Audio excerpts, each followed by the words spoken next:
St. Kitts and Nevis has recorded 2 new positive cases of the coronavirus. A press release from the Ministry of Health disclosed that 2 international travelers who arrived in the Federation on January 10th from the USA have tested positive and have been in quarantine at one of the COVID-19 certified hotels since arrival. They were duly notified and are now in isolation. These additional cases bring the total number of COVID-19 confirmed cases to 37, with 25 cases on St. Kitts and 12 cases on Nevis. 35 cases have fully recovered with 0 deaths. There are now 2 active cases. These patients are stable and are being monitored, the ministry noted, and the risk of further cases occurring in the Federation remains very high. I'm Andre Huey for SKN Newsline. The government of St. Kitts and Nevis is preparing a formal response regarding the recent trade dispute settlement between Belize and the Federation. In 2020, Belize sued St. Kitts and Nevis, as well as Trinidad and Tobago, for breaches in the application of the Common External Tariff on sugar purchases from non-CARICOM countries. The Belize government claimed that St. Kitts and Nevis had failed to apply the CET 40% tariff on brown sugar imports into the Federation from non-CARICOM countries, and as a result, Belize sugar producers were adversely affected. According to the suit filed in the Caribbean Court of Justice, Belize made claim that 1,000 metric tons of brown sugar from Guatemala and Honduras were imported into St. Kitts and Nevis in 2019 in violation of Article 83 of the revised Treaty of Chaguaramas and the revised procedures for the suspension of the Common External Tariff. A press release issued by the government of Belize press office stated that the settlement now assures that sugar producers of Belize can enter the St. Kitts and Nevis market as allowed for under the Regional CARICOM Treaty. It states in part, this out-of-court settlement is a major victory for the sugar industry of Belize, which has been disadvantaged by imports of sugar from non-CARICOM sources, including Guatemala, as this sugar is displacing regional produced sugar from the CARICOM single market. The sugar industry is now assured that it will get the trade policy support that it is entitled under the revised treaty, including the application of the CET and a renewed opportunity to fully enter the market of St. Kitts and Nevis. End of quote. At this point, the nature of the settlement is unknown, but an official of the Ministry of Trade on St. Kitts told SK Newsline that government is preparing a formal response on the matter for the news media. Meanwhile, the case against the government of Trinidad and Tobago continues in the chambers of the Caribbean Court of Justice. Glenn Barth, SKN Newsline. Thursday, January 28th, has been designated as the National Day of Prayer by the government of St. Kitts and Nevis to give God thanks for his goodness and providence over the past year and for guidance and protection in the year ahead. The Antioch Baptist Church in Limekiln has been identified as the official church for the National Day of Prayer, where government ministers, church leaders, permanent secretaries, and senior government officials will congregate for worship at 8 a.m. All churches in the Federation are expected to open their doors for persons to have an hour of sacred time with the Lord throughout the day. Special prayers will be offered up for extraordinary circumstances in which the Federation and the entire world has found itself in the throes of the COVID-19 pandemic. According to a release from the St. Kitts and Nevis Information Service, frontline workers, businesses, and the unemployed will receive special intercessory prayer. The security forces, the youth, families, victims of gun and domestic violence, and a cessation of the same, the government, leaders in civil society, and community organizations will also be prayed for. The National Day of Prayer will be carried live on ZIZ Radio and television and streamed live at www.zizonline.com. I'm Andre Huey for SKN Newsline. Some residents on St. Kitts might remember the era of block ice produced at the ice plant on the corner of Central Street and Westbourne Gut. Standing in line to order a huge chunk of ice that must be crated away, then chopped into pieces to suit the purpose. The ice plant catered to the needs of residents from fishers to party organizers, just about any occasion or event where stuff needed to be kept cold. But time progressed, home and commercial refrigeration became commonplace, and the ice plant became extinct. For years the building stood abandoned, a relic resulting from modernization, and the structure will be no more. The St. Kitts Electricity Company announced intentions to demolish the structure along with the adjacent and also abandoned electricity stores building in order to provide needed parking space. According to officials, after years of exposure to the elements and no maintenance, The buildings are not structurally fit for restoration. Crews will move in to demolish the buildings on the 30th and 31st of January, and SCELEC is asking persons to avoid the area for safety reasons. Glenn Bart, SKN Newsline. The Emergence and Affirmation Summit, a motivational summit that will inspire you to greatness, presented by Vikish Pickering of V Creation.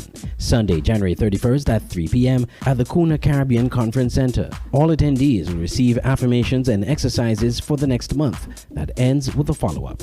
Tickets $100. Dress code fierce and fabulous. For more information, call 765-6798 or visit www.vcreation-inspire.com. It's the Emergence and Affirmation Summit, January 31st at 3 p.m. at the Kuna Caribbean Conference Center. Come and unleash with Vikish.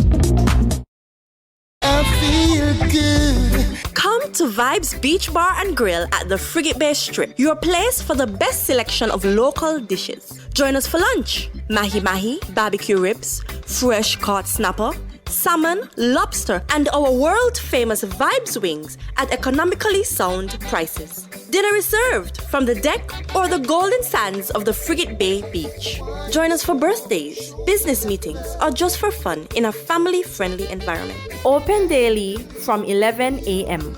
Vibes Beach Bar and Grill. Great food, hospitality, entertainment, and good vibes. Call 465-8423 for reservations and inquiries. I feel good.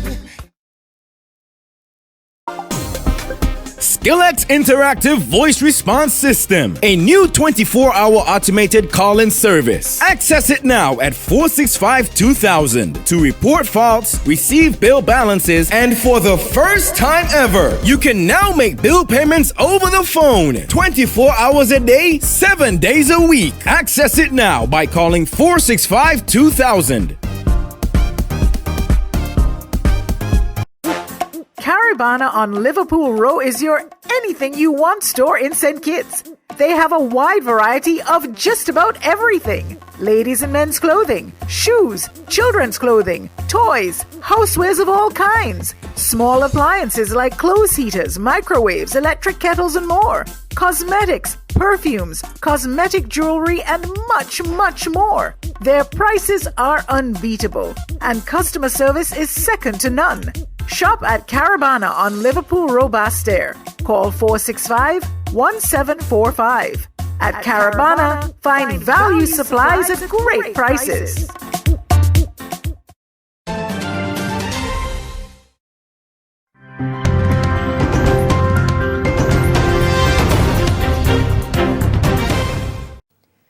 Up first this evening, details about the number of schools across the island that have been affected by confirmed or suspected cases of COVID-19 since the beginning of face-to-face classes. Education Minister Favour Williams told Parliament this afternoon that at least 8 schools have had to rush to prevent an outbreak of the virus after teachers or students returned positive results.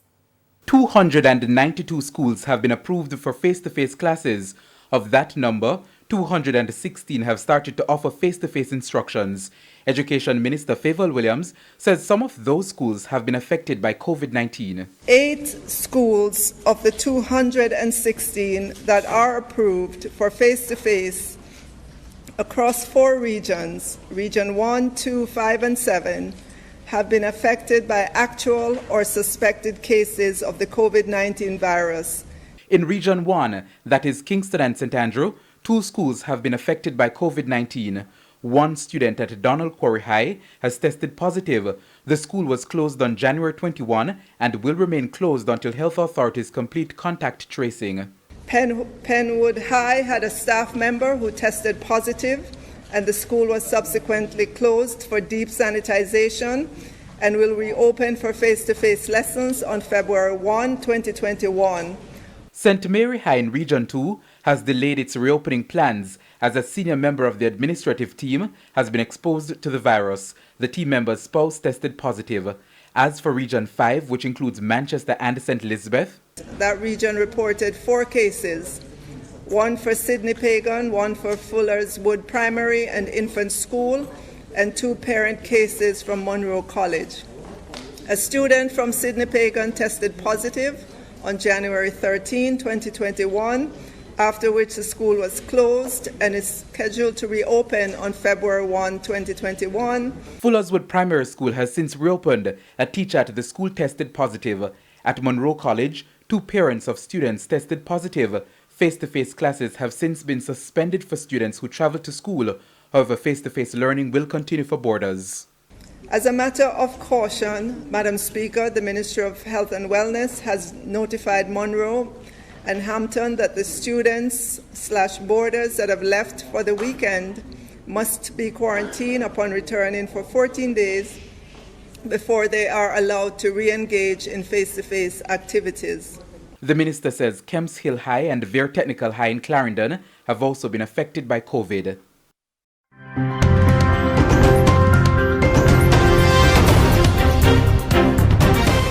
Prime Minister Mia Mottley this evening declared war on the coronavirus, warning that COVID-19 will not stop until Barbados puts an end to the viral illness.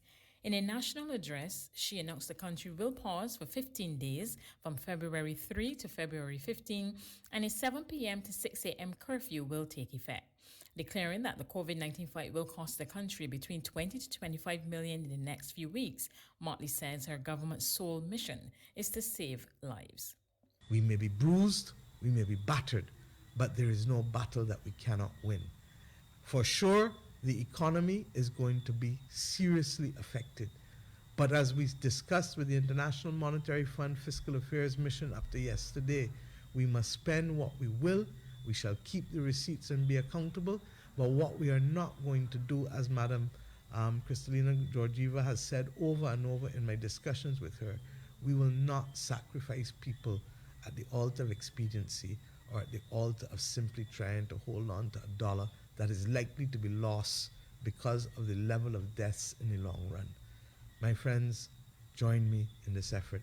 It is going to be a difficult few weeks, but I have every confidence that we shall use it for renewal, we shall use it for recommitment, we shall use it to be able to go in the houses and find the persons who need help, we shall use it to be able to ensure that we can strengthen our resolve and strengthen ourselves to make Barbados safe from COVID, from dengue, and to make you have the possibility of a bright future yet again. Barbados now has 1,427 COVID-19 cases. Prime Minister Mottley confirmed that the new UK variant is in Barbados. I regret, therefore, to inform you that we have also now, in addition to community spread, been informed that there are traces of the new COVID variant in tests conducted on the island as well. Minister Bostic had indicated that 10 samples were sent to CARFA, and indeed we have now received results that suggest that 3 of those 10 samples returned positive for the UK variant of the virus. We are only now one of several Caribbean islands and several countries across the world that now has this variant. Meanwhile, there are new rules for travelers to the island. Effective February 3rd, all persons desirous of visiting Barbados shall be permitted to board a plane only if, as has happened before, they are in a possession of a negative PCR test. But I want you to listen to me carefully. The test taken no more than 3 days prior to departure. And I'm making this clear because in some instances people have been coming with a test result dated 3 days before. We want the test to be done 3 days before, because that way we know that you fall within the 72-hour category. But it doesn't stop there.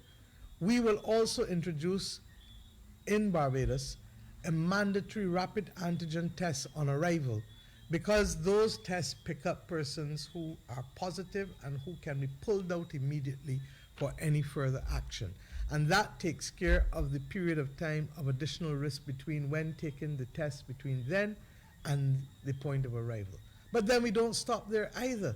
We are then saying that beyond that, once you have a negative test, you will then go to a government authorized quarantine center where you will then spend, and whether that is a free one or whether that is one where you pay, you will then spend a minimum of 5 nights before a PCR swab is then taken to determine whether you are suitable for safe exit from that facility.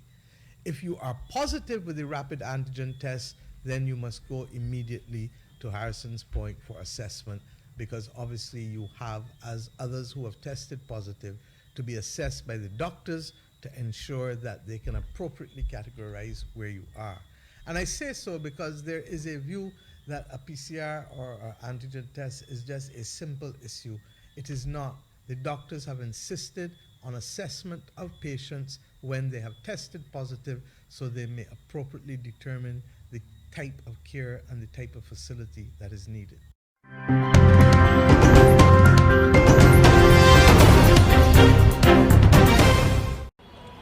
The large protest is over, but the tension lingers in the Indian capital.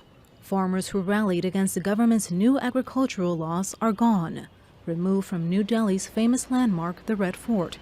Instead of demonstrators, now there are additional soldiers guarding the city. But the protesters are nearby, planning their next move. They're back in the outskirts of the capital, where many have camped for the last 2 months. A day after the violence, their demands still stand. The farmers want the government to repeal 3 laws they say will eliminate subsidies and ruin their livelihoods. The protest was a success. There were a few incidents of violence reported, but the rest was peaceful. The government will have to listen to us. We willingly came to protest. It's the right of every citizen. Tens of thousands of farmers broke through police barricades and marched to the center of the capital on Tuesday as the country marked Republic Day. Now, damaged property scattered throughout is a reminder of how quickly things can get out of control. Police say more than 300 officers were injured. We were deployed to the Red Fort when people started breaking through.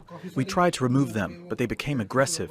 We didn't want to use force against farmers, so we exercised as much restraint as possible. The farmers say the government of Prime Minister Narendra Modi is highlighting incidents of violence to undermine their movement. We don't support the incidents of violence that happened at Red Fort. We condemn them. It's not our objective, and it should not have happened. It embarrassed the movement, and we regret that. With negotiations at a standstill, security is on high alert. The farmers say they plan to march to India's Parliament building next week, when the government is scheduled to present its annual budget. Katia Lopez-Odoyan, Al Jazeera.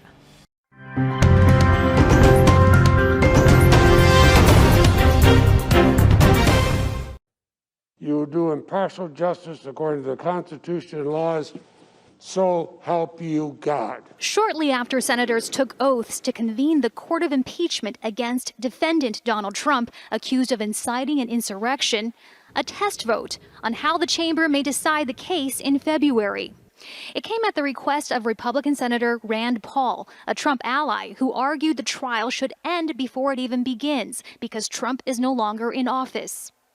This proceeding, which would try a private citizen and not a president, a vice president, or civil officer, violates the Constitution. Democrats called that argument ludicrous. The theory that the impeachment of a former official is unconstitutional is flat out wrong by every frame of analysis: constitutional context, historical practice, precedent, and basic common sense. In this vote, the ayes are 55, the nays are 45. And the vote tally on the motion was in favor of proceeding with the trial. But for Democrats, it was a hollow victory. Only 5 Republicans joined them in opposing an immediate end to the trial, far short of the 17 Republican votes needed later for a conviction. Minority Leader Mitch McConnell was among the 45 Senate Republicans now on record for opposing the trial, a reversal from his earlier position of being open to conviction. While Trump is the first former U.S. president to be tried after leaving office, he is not the first U.S. official. Nearly 150 years ago, a U.S. Secretary of War resigned and then was later put on trial for impeachment. The Senate then was asked, just as it was now, whether proceeding with the trial was constitutional, and they too answered yes. But then the war secretary was acquitted with enough senators citing concerns that they lacked jurisdiction to convict.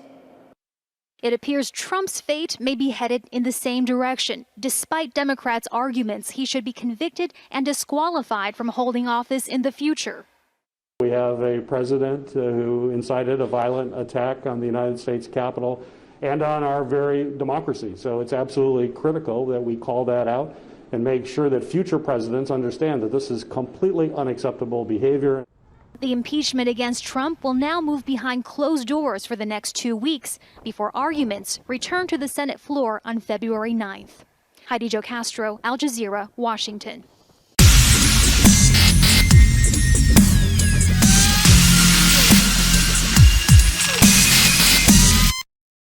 The Bastyr Synergy Football Club has adopted the Bronte Welsh Primary School. The club on Friday at the school's morning assembly made a presentation of football equipment that will be used by the school's football team. President of the football club, Kante Bori, said they will offer more support to the school, not only in football. Well, it's been a long time coming, Andrew. We started our academy way back in October. I think the second week of October we started our football academy. As well, we have a brief history in forming a new football club and applying for registration. One of the things you must do is adopt a school. Our executive long in about September, we decided to adopt the Bandwell Primary School. And basically that's why we're here this morning. We come to give back to them. Now, talk to us about some of the equipment you would have given back to the school. Well, basically, it's boots, anything you can think about in football. Shin guards, gloves, balls, books, water bottles, anything you can think about, Andrew. I think when we talk about adoption, we could use maybe adopting a child, basically same thing. So we're the mother and father for Bandwell Primary School now. The Bastyr Synergy Football Club was recently launched and has made an application to become a member of the St. Kitts and Nevis Football Association. Andre Huey, SKN Newsline.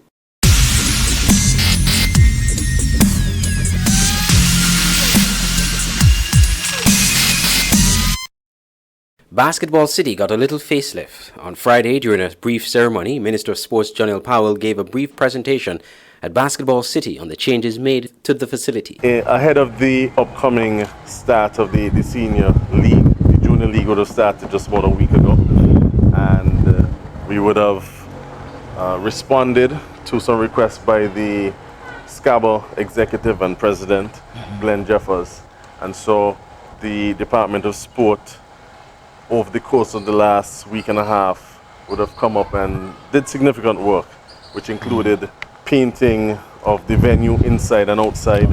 I think we have some new colors, green and white, the theme. Some black and yellow accents. But we'd have painted the entire facility inside and out. The traditional board planks that would have been used for the seating behind have been replaced with aluminum seating. And you'd see, for example, the bar has been painted over for the first time in many years. And just a general cleanup of the area. We had some issues with trees which would have been cut back, some garbage and other things that would have been a bit unsightly. We've been able to clean up. And this is just part of the ongoing partnership that we hope to maintain with SCABA. Minister Powell also spoke of some of the other changes that are needed at the facility. The next things that we want to work on will be a resurfacing of the actual playing surface itself, as well as changing out the current rings that we have and utilizing some adjustable frame backboards, which will assist particularly with sport development for kids of all ages. They'll be able to adjust the height of the ring so that we can have various camps and training courses going on. Present were Permanent Secretary in the Ministry of Sports, Valencia Saida, Alex Matthew, Head Groundsman at Warner Park, and President of the St. Kitts Amateur Basketball Association, SCABA, Mr. Glenn Jeffers. I'm Andre Huey for SKN Newsline.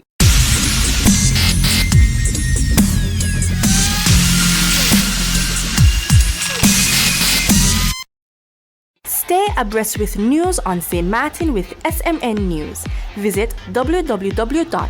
smn-news.com for up-to-date news, scoops, opinions, and hard-hitting facts. SMN News, we tell it like it is. Visit our website www.smn-news.com. It's the new and improved SK Newsline Android mobile app. With the SK Newsline app, you can watch your news reports, the SK Newsline Newscast, sports, special features, and so much more. You can also send us a WhatsApp or call us directly. Go in the Google Play Store, search SK Newsline, and download the app today. The SK Newsline mobile app. News on the go. For the finest in pastries and baked products, your only choice has to be Bryden's Bakery, located on Main Street, New Road, St. Peters. They offer the best in breads, cakes, cheesecakes, cupcakes, cookies, and much more. Visit their cafe and savor breakfast sandwiches, coffee, espresso, and ice cream. Bryden's Bakery also specializes in a variety of healthy breads, cakes, cookies, pies, and pastries for all your special events. Call 667-1505. Opening hours 6 a.m. to 6 p.m. Monday to Saturday and 1 p.m. to 6 p.m. on Sundays for Ice Cream Sundays. Extended opening hours during the Christmas season. Bryden's Bakery, simply the best. Banners, commercial signs, decal printing, canvas prints, license plates, posters. We at Multigraphics are dedicated to providing quality products and service to our customers. Our team takes pride in the craftsmanship and is passionate about its work. Every job, large or small, is important. Most of our customers come to us through referrals. That's because our number one priority is service.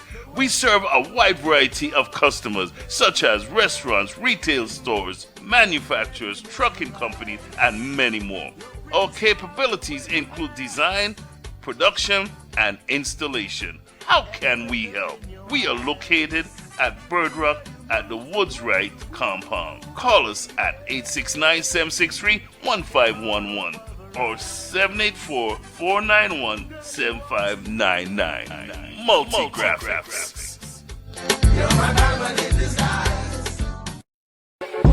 Auto Plus Car Wash, located on the College Street Gut, Bastyr, St. Kitts. Bring your car to Auto Plus Car Wash to remove water stains, wiper marks.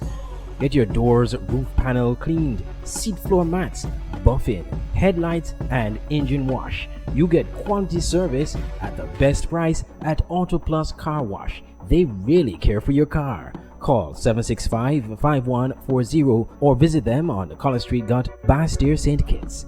Auto Plus Car Wash, where the service is number one.